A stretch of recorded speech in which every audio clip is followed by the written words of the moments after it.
हमीरपुर विधानसभा में पुलों की स्वीकृति पर भाजपा विधायक जनता को कर रहे गुमराह। कांग्रेस नेता डॉक्टर पुष्पेंद्र वर्मा विधानसभा क्षेत्र के तहत प्रधानमंत्री ग्रामीण सड़क योजना के तहत जमली व गुदमी पुलों की स्वीकृति पर भाजपा विधायक आशीष शर्मा के द्वारा श्रेय ले जाने पर कांग्रेसी नेता एवं पूर्व प्रत्याशी डॉक्टर पुष्पेंद्र वर्मा ने पत्रकार वार्ता कर विधायक पर जनता को गुमराह करने के आरोप लगाए हैं। हमीरपुर में डॉक्टर पुष्पेंद्र वर्मा ने कहा कि मुख्यमंत्री के लोहड़ी दौरे के दौरान प्रधानमंत्री ग्रामीण सड़क योजना के तहत 3 पुलों की DPR भेजी गई थी, जिसमें 2 पुलों को स्वीकृति प्रदान हुई है। उन्होंने कहा कि प्रदेश सरकार ने प्रधानमंत्री ग्रामीण सड़क योजना के तहत दी गई स्वीकृति के लिए केंद्र का आभार भी व्यक्त किया है, लेकिन विधायक मात्र राजनीति करने का काम कर रहे हैं। ये मैंने प्रश्न चिन्ह नहीं लगाया है, मैंने तो सिर्फ इतना सा कहा है कि वो हमीरपुर की जनता को गुमराह करना छोड़ दें। उनका तो वो हिसाब हो गया, अब सद्दी ना बुलाई मैं मुंडे दी ताई। ठीक है,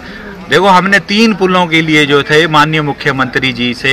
जो है लोहड़ी के पर्व पे जब वो हमीरपुर में आए थे तब हमने उनसे रिक्वेस्ट करी थी, तो उन्होंने कहा था कि DPR 2 फरवरी में हमारे विभाग लोक निर्माण विभाग ने DPR दी और 3 पुलों की दी, जिसमें जमली, गुदमी और लमलू खड्ड भी थी। तो उसमें हमारे जो 2 पुल हैं जो पास हुए, जिसके लिए हमारे माननीय मुख्यमंत्री जी ने और हमारे लोक निर्माण मंत्री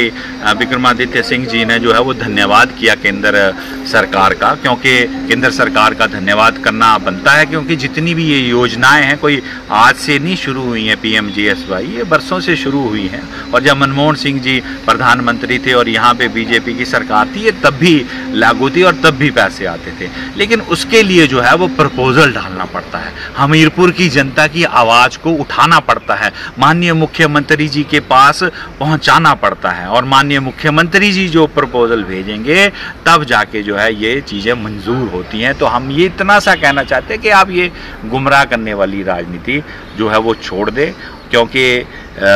ये माननीय मुख्यमंत्री ठाकुर सुखविंदर सिंह सुक्खू जी के आशीर्वाद से है कि 14 करोड़ रुपए पूरे प्रदेश के पुलों के लिए आए, जिसमें अकेले हमीरपुर विधानसभा के लिए 6 करोड़ 95 लाख रुपए जो है वो 2 पुलों के लिए मिले, जबकि भेजे हमने 3 पुल थे। लमलू खड्ड का पुल रह गया है, उसके लिए भी हम पूर्णतया प्रयासरत रहेंगे, और वो भी हम माननीय मुख्यमंत्री ठाकुर सुखविंदर सिंह सुक्खू जी के आशीर्वाद। हमीरपुर विधानसभा क्षेत्र से रोजगार देने पर विधायक के विधानसभा में उठाए गए प्रश्न पर पलटवार करते हुए डॉक्टर पुष्पेंद्र वर्मा ने कहा कि विधायक संकीर्ण मानसिकता के साथ विधानसभा के पटल पर प्रश्न रखते हैं। उन्होंने कहा कि रोजगार का मुद्दा विधानसभा क्षेत्र का न होकर प्रदेश का होता है, और प्रदेश सरकार ने विभिन्न विभागों में हजारों युवाओं को नौकरियां प्रदान की हैं। भेजा है, लेकिन उनको विधानसभा के पटल पे जब भी कोई चीज़ रखनी है तो उनको संकीर्ण सोच नहीं रखनी चाहिए, क्योंकि रोजगार अगर युवाओं को मिलते हैं तो वो विधानसभा क्षेत्र को देख के नहीं मिलते हैं, वो बच्चे की, उस युवा की इंटेलिजेंस पे मिलते हैं, उसने कितनी मेहनत करी है, कितने अच्छे से पेपर को लिखा, उसका क्या नतीजा रहा, उस पर वो डिपेंड करते हैं। तो पूरा हिमाचल प्रदेश का जो युवा है वो इंटेलिजेंट है, मेहनती है, और उन्होंने जिस भी क्षेत्र के लोगों ने मेहनत करी होगी उनको उसका परिश्रम का फल मिलेगा। लेकिन विधायक जी को तो जयराम जी से ये पूछना चाहिए था कि जो बच्चों ने पेपर दिए थे और 2.5 साल उन्होंने रोके रखे, जितने भी JOIT और दूसरे भी पोस्ट कोड के जो पेपर के रिजल्ट थे वो क्यों रोके रखे, ये सवाल उनको पूछना चाहिए था। और रही बात कि कितने रोजगार दिए, वो मैंने आपको पूरा वो पत्र भी दिया कि कितने कितने रोजगार हमने दिए, कितने हमारे SSB के थ्रू जो है वो रोजगार मिले, कितने जो है लोगों को अपॉइंटमेंट जो मिल गई, हजारों में है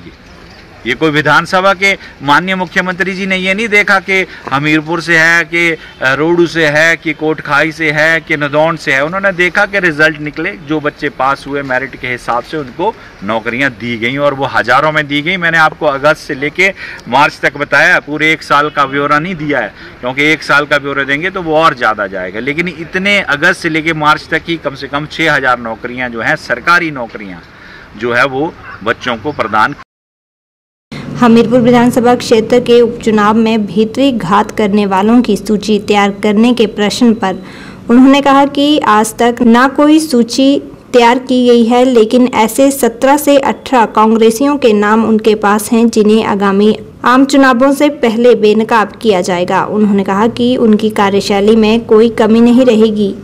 देखिए, वो 17 से 20 लोग जो है वो मेरे निशाने पे हैं। मैंने कोई उनकी सूची बना के किसी हाई कमांड को नहीं भेजी, क्योंकि अब जब व्यक्ति हार जाता है तो उसकी कोई गलती रही होगी, मेरी सेवा में कोई कमी रही होगी, हमीरपुर की जनता की सेवा में कोई कमी रही होगी, और मैं लगातार कोशिश कर रहा हूँ कि अपनी सेवा को और निखारूँ और लोगों के लिए समर्पित रहूँ, और जिसके लिए मैंने अपना हर चीज़ जो है वो त्यागी है। और अभी भी मैं डटा हूँ कि अपने हमीरपुर की जनता की आवाज़ को जो है उठाया जाए। और माननीय मुख्यमंत्री, जो कि हमारे लिए एक ब्लेसिंग है हमीरपुर जिला के लिए कि वो हमारे जिला से हैं, और उनके आशीर्वाद से ज़्यादा जो है हमीरपुर में विकास करवाया जाए। और रही भीतरघातियों की बात, तो भीतरघातियों को जो है, ये वो भीतरघाती हैं जो सिर्फ कांग्रेस बोल के जो है, कांग्रेस की चद्दर ओढ़ के जो है, इनका काम सिर्फ अपना है कि हमारा काम बनता रहे, बाकी जनता जाए भाड़ में। क्योंकि ये ना कांग्रेस के हैं ना हमीरपुर की जनता के जो है, ये बिल्कुल नहीं हो सकते। जो अपनी पार्टी के नहीं है वो हमीरपुर की जनता के कहाँ से हो सकते हैं। उनकी कोई शिकायत नहीं की जाएगी, ना ही मैंने उनकी कोई शिकायत भेजी है,